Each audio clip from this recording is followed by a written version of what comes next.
Assalamu alaikum dear students, this is Sarwat Rashid and you are watching your own channel Epic Learning Hub. Dear students, last lecture में हमने frequency distribution की definition पढ़ी थी और उसके साथ साथ हमने कुछ बेसिक टर्म्स स्टडी की थी जो कि फ्रीक्वेंसी डिस्ट्रीब्यूशन के साथ रिलेटेड थी।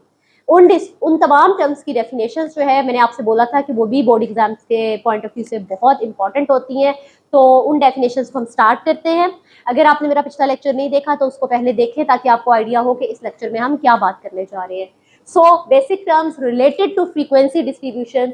सबसे पहली जो टर्म हमने पढ़ी थी that was the class boundary. Class boundary is a technical term used to express overlapping classes. आपने इस वर्ड को चाहे तो आप एग्जाम्स में मार्कर के साथ भी हाईलाइट करके लिख सकते हैं, ठीक है। It is also called exclusive style class. आपने ये नाम भी अच्छे से याद रखना है क्योंकि जब एग्जाम्स में आपको लॉन्ग क्वेश्चन आता है इस टॉपिक से रिलेटेड तो वो ओवरलैपिंग का वर्ड भी यूज कर सकता है, वो एक्सक्लूसिव स्टाइल क्लास का वर्ड भी यूज कर सकता है और वो क्लास बाउंड्री का वर्ड भी यूज कर सकता है। तो आपको ये तीनों नाम जो है अच्छे से मेमोराइज होने चाहिए।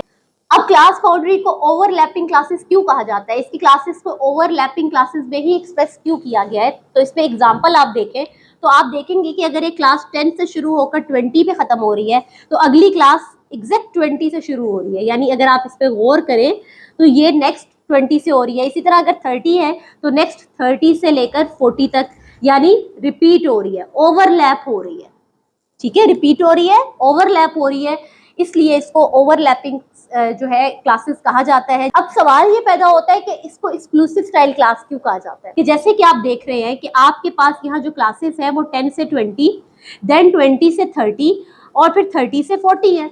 अगर आप गौर करें तो ये भी 20 है, ये भी 20 है। अगर एक क्लास में एक वैल्यू जो है वो रिपीट हो रही है तो अब आपको तो देखना है ना कि 20 इस क्लास पे ओरिजिनली फॉल कर रहे हैं या इस क्लास में ओरिजिनली फॉल कर रहा है। बात को अंडरस्टैंड कीजिएगा, अभी बहुत डेप्थ में नहीं जाऊंगी, सिर्फ जनरली आपको बताऊंगी इस वक्त फिलहाल। 20 इधर भी है, इधर भी है। अब आप किस 20 को कंसिडर करेंगे, किस क्लास वाली 20 को कंसिडर करेंगे? वैल्यू है 20, वो आप इस क्लास में कंसिडर करेंगे या इस क्लास में? डेफिनेटली दोनों में तो कंसिडर नहीं कर सकते, तो आप इसको इस क्लास में कंसिडर करेंगे।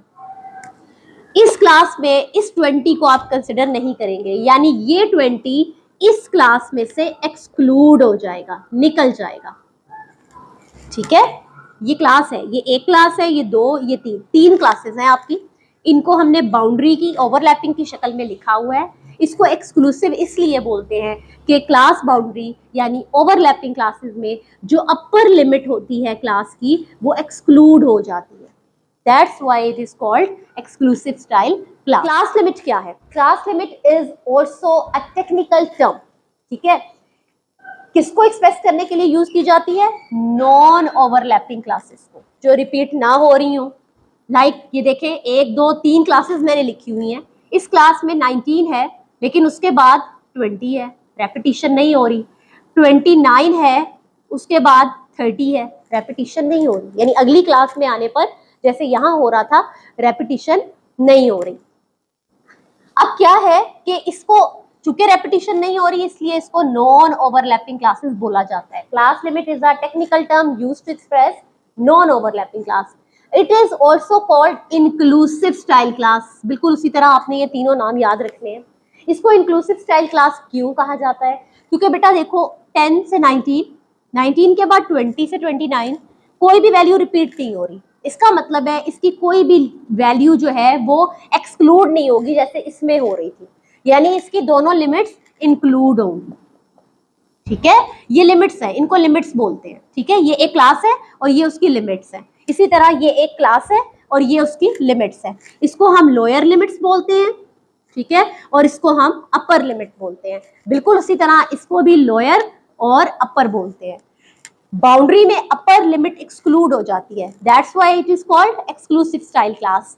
लेकिन क्लास लिमिट में अपर लिमिट एक्सक्लूड नहीं होती बल्कि दोनों लिमिट्स इंक्लूड ही रहती हैं, इसलिए इसको इंक्लूसिव स्टाइल क्लास बोलते हैं। उम्मीद करती हूँ आपको ये अच्छे से समझ आ गया होगा। नेक्स्ट चलते हैं अपनी अगली टर्म्स की तरफ। जी तो डियर स्टूडेंट्स, पहले 2 टर्म्स पढ़ी हमने, क्लास बाउंड्री और क्लास लिमिट। अब हम पढ़ने जा रहे हैं class size interval and class mid point. Class size, class interval या क्लास विड्थ, तीनों नामों में से किसी भी नाम से आपको डेफिनेशन पेपर में आ सकती है। आपने किस तरह से लिखना है? The difference between upper and lower class boundaries. याद रखना है, क्लास लिमिट नहीं लिखना, क्या लिखना है, क्लास बाउंड्रीज। ये छोटी सी गलती से आपकी पूरी डेफिनेशन गलत हो सकती है। अपर और लोअर क्लास बाउंड्रीज का जो डिफरेंस है वो क्या कहलाता है, क्लास का साइज, क्लास का इंटरवल या क्लास की width. So the difference between upper and lower class boundaries of frequency distribution is called class interval size or width. It is denoted by H. इसको हम H से show करते हैं। ये चीज भी MCQ में वो आपसे पूछ सकता है। एग्जाम्पल डिस्कस करते हैं। देखिए आपके पास क्लासेस हैं, मेरे पास यहाँ पर 3 क्लासेस पड़ी हुई हैं और ये बाउंड्रीज है। लिमिट, क्लास लिमिट नहीं है। एक चीज आपने जहन में रखना है, क्या है, बाउंड्रीज है। अगर आपके पास क्लास बाउंड्रीज मौजूद हैं तो आप क्या करते हैं कि अपर क्लास बाउंड्री, मैंने आपको बताया था कि जो इस साइड पर होती है राइट साइड पे वो अपर होती हैं और जो लेफ्ट साइड पे होती हैं वो लोअर होती हैं, यानी ये अपर क्लास बाउंड्रीज है और ये लोअर क्लास बाउंड्रीज है। तो अपर क्लास बाउंड्री और लोअर क्लास बाउंड्री का जो डिफरेंस है वो आपका क्या कहलाता है, एज, साइज। इसी तरह आप 30 और 20 का डिफरेंस ले लें, 10, 40 to 30 का डिफरेंस ले लें, 10, यानी वो आपके क्लास का साइज जो है कैलकुलेट हो रहा है। नेक्स्ट है बेटा क्लास मिड पॉइंट, इसको क्लास मार्क भी बोलते हैं।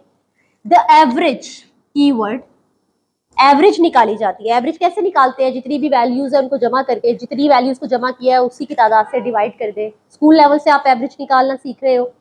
एवरेज ऑफ क्लास लिमिट्स और क्लास बाउंड्री, यानी यहाँ पर आप क्लास लिमिट भी यूज कर सकते हैं, क्लास बाउंड्री भी यूज कर सकते हैं। यानी यहाँ पर आपके पास कोई रिस्ट्रिक्शन नहीं है कि लिमिट होनी चाहिए या बाउंड्री, कोई भी हो सकती है, लेकिन यहाँ पर आपके पास रिस्ट्रिक्शन है कि बाउंड्रीज होंगी। ठीक है जी, जहन में रखिएगा इस बात को। ये MCQ भी आ जाता है कि डिफरेंस बिटवीन क्लास लिमिट होती है, क्लास बाउंड्री होती है, दोनों का डिफरेंस एज होता है या नन ऑफ दीज। आपने याद रखना है, बाउंड्रीज का डिफरेंस एज होता है, लिमिट का डिफरेंस एज नहीं होता। एवरेज ऑफ क्लास लिमिट और क्लास बाउंड्री, एवरेज ले लें, चाहे क्लास लिमिट की हो जाए चाहे क्लास बाउंड्री की हो जाए, इज कॉल्ड मिड पॉइंट और क्लास मार्क। एग्जाम्पल देखें, 10 to 20 ये मैंने क्लास बाउंड्री ली है, ठीक है, यहाँ पर मैंने CB लिया है, क्लास बाउंड्री ली है, ये ज़हन में रखिएगा, आपको पता भी चल रहा है ओवरलैपिंग क्लासेस है। अब क्या करना है, मिड पॉइंट को हम यूजुअली X से शो करते हैं, ये बात आपने याद रखनी है, मिड पॉइंट को हम यूजुअली X से शो करते हैं। अब कैसे निकल रही है, ये इसकी अपर लिमिट है, ये इसकी लोअर लिमिट है। अपर और लोअर लिमिट की जो एवरेज है, यानी किसी भी क्लास की लिमिट की एवरेज या बाउंड्री की एवरेज, ये बाउंड्री है तो उसकी एवरेज कैसे लेंगे, दोनों वैल्यूज को प्लस करेंगे, 2 पे डिवाइड करेंगे तो हमारे पास मिड पॉइंट आ जाएगा। आप इसके नाम पर गौर करें, मिड पॉइंट का मतलब क्या है, दरमियानी नुक्ता, mid way, mid point, class mark. तो इन दोनों का मिड पॉइंट क्या है, दरमियान में है ना, तो दरमियान निकालने के लिए दोनों को प्लस करेंगे, 2 पे डिवाइड करेंगे तो हमें उसका बिल्कुल सेंट्रल पॉइंट मिल जाएगा। सिमिलरली 20 और 30 है तो 20 और 30 एवरेज किसकी ले रहे हैं, क्लास बाउंड्रीज की। बाउंड्रीज की एक क्लास है, उसकी दोनों बाउंड्रीज को प्लस किया, 2 पे डिवाइड किया और आपके पास क्या आ गया, क्लास मार्क आ गया या मिड पॉइंट आ गया। ठीक है, इसी तरह अगर आप देखें क्लास लिमिट की बात अगर हम करते हैं, एग्जाम्पल ले लेते हैं 20 to 29, 30 to 39, 40 to 49। अब आपको साफ नजर आ रहा है कि ये नॉन ओवरलैपिंग क्लासेस है, ठीक है, रेपिटेशन नहीं हो रही है। तो यहाँ पर भी मिड पॉइंट सेम इसी तरीके से निकलेगा, अपर और लोअर क्लास को प्लस कर देंगे, 20 प्लस 29 और इसकी एवरेज ले लेंगे, ये आपके पास क्या आ गया 49, ये तो ये आ जाएगा 24.5।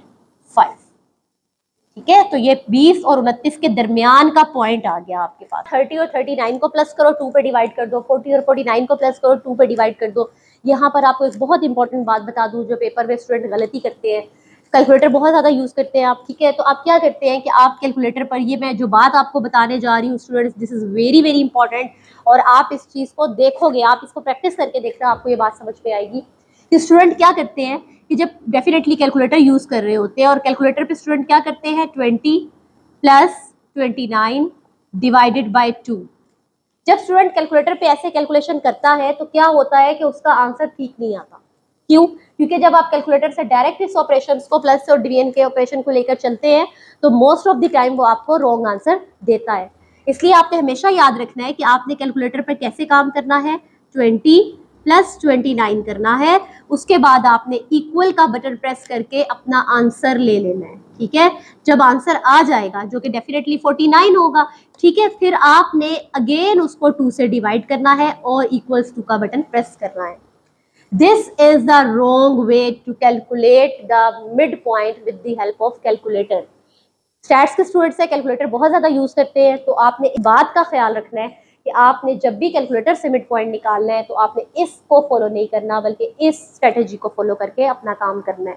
ठीक है, और जब भी आंसर निकालें उसको थोड़ा सा फोकस किया करें कि क्या जो वैल्यू मेरी निकली है वो मेरे पॉइंट्स के दरमियान में आ रही है, क्योंकि बाज़ दफ़ा इस गलत मेथड से जब आप क्वेश्चन करते हैं ना, एवरेज निकालते हैं, तो आपका answer out of the range चला जाता है, यानी 20 और 29 से बाहर चला जाता है। डियर स्टूडेंट, आप इस चीज़ को अभी प्रैक्टिस कर ले, जल्दी से अपने कैलकुलेटर पकड़े। कैलकुलेटर पे पहले आप इस तरह से लिखें 20 प्लस 29 डिवाइडेड बाई 2 और अपना आंसर देखें, उसके बाद इस तरह करें और अपना आंसर देखें।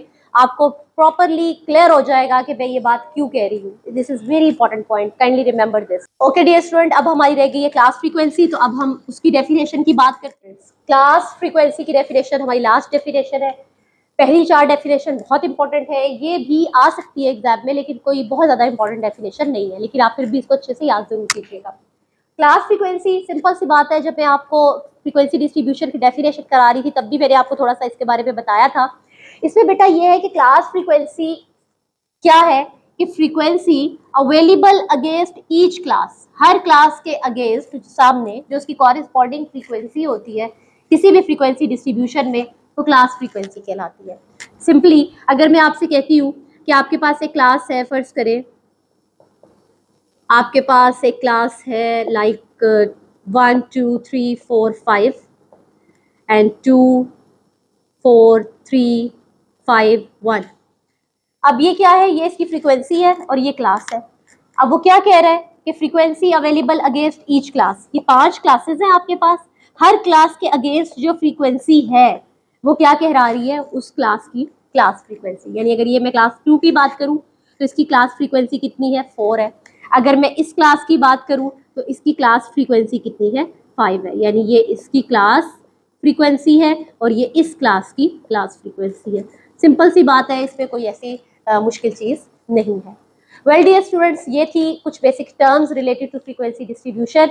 इनको आपने अच्छे से करना है, क्योंकि इनका कॉन्सेप्ट जब आपको क्लियर होगा तो आपको न्यूमेरिकल्स करने में कोई प्रॉब्लम नहीं होगा। नेक्स्ट लेक्चर तक के लिए अपने टीचर को दीजिए इजाज़त। अपना बहुत ख्याल रखिएगा, मुझे अपनी दुआओं में याद रखिएगा। अल्लाह हाफ़िज़।